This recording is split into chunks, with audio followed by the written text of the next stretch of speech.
Ngayong araw, pupunta kami ng simbahan sa Baclaran para magpasalamat sa lahat-lahat ng blessing at magandang pangangatawan at makapunta ng National Museum na matagal na din naming plano. Natutuloy talaga ang plano pag bigla ang mga desisyon.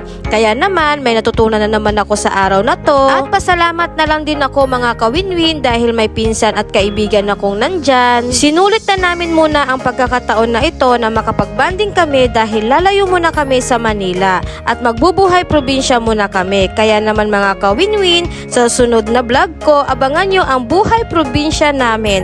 At first time ko mag-stay sa probinsya kaya naman medyo exciting to. Hindi na namin natapos ang misa sa simbahan mga kawinwin, nagsindi na lang kami muna ng kandila at dumiretso na kami dito sa LRT. Habang nakapila ang pinsan ko para kumuha ng train card, kumain muna kami dito sa Master Siomai, medyo nagutom kami. At nakita ko nga itong mga cakes design kaya naman agad kong binidyohan, magkaroon man lang ako ng idea sa paggawa ng cake. Maya-maya pa, pasakay na kami ng train at first time nila RR at Tatiana makasakay ng train kaya naman natutuwa ako sa kanilang dalawa at very observant nga itong si RR at Tatiana. At tinuruan namin sila RR at Tatiana paano gamitin ang train card at grabe ang tuwa ng dalawa. Sa oras na yan, napakainit at pagod talaga pero worth it din naman. Nang makasakay na kami sa train, hindi nga naman mapakali itong dalawa at nag-e-enjoy sila. Ang baba namin sa train ay sa United Nations Station at malapit na doon ang Ermita, Manila na kung saan naka-area ang National Museum. Nang makababa na kami, sumakay na kami ng tricycle. Pagdating namin dito, marami din pala pumupunta. Pamilya, barkada, lalo't na ang mga estudyante na dagdag kaalaman sa kanilang edukasyon.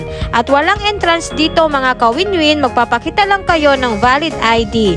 Kung grupo or barkada kayo na pupunta dito, kahit isa lang representative sa inyo, pwedeng magbigay ng valid ID at makakapasok na kayo. Ang start ng oras nila dito, 9 ng umaga hanggang 6 ng hapon, Tuesday hanggang Sunday. Ano nga ba ang makikita sa National Museum? Ang makikita doon, mga botanical, zoological, and geological specimens that represent our unique natural history. Sa anthropology, mga gawa ng mga Filipino katulad ng mga tela tsaka mga ipinagmamalaki ng bawat lugar sa Pilipinas, mga yamang lupa at tubig ng Pilipinas. At kailangan talaga may energy kayo pag pumunta dito dahil there are a total of 12 galleries and it will take you a lot of time for you to explore each one of them. Sadyang nakakamangha naman talaga ang ating yamang kalikasan na kayang-kaya natin ipagmamalaki.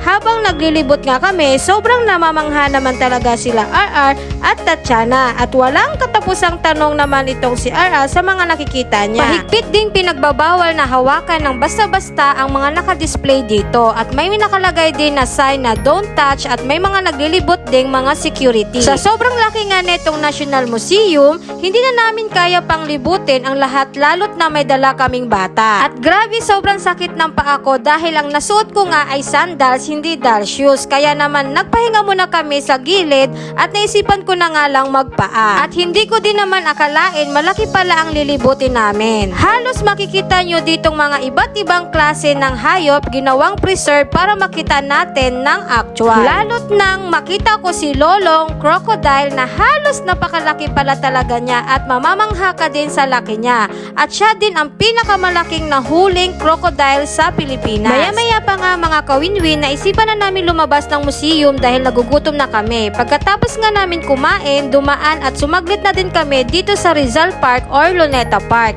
Naabutan na din kami ng dilim at maganda ang fountain lights nila dito.